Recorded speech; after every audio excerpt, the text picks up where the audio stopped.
Mechi zilikuwa nzuri, timu zote zilifanya maandalizi toka awali, japo zilikuwa zimeambatana na dirisha dogo la usajili, wakafanya usajili, maingizo mapya yakaingia.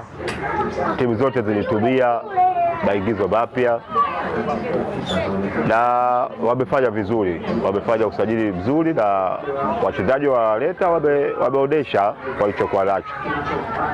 Tukija kwenye matokeo yanaweza kupatikana kutokana na maandalizi halisi ambayo mtu anajiandaa nayo. Maandalizi yalipelekea kila timu kuweza kutafuta matokeo. Yanga walifanya maandalizi vizuri na mtu alikwenda kukutana naye kama tunavyofahamu ndio mbabe wa Afrika kwa sasa. Kwenda kuamini tunakwenda kumfunga ilikuwa sio jambo la kawaida, isipokuwa walijitahidi, walifanya kila kitu. Haikuwa bahati kuweza kufungwa siku ile. Kwa hiyo tunaweza tukasema wamefanya vizuri. Pia kusuluhu haikuwa jambo baya sana.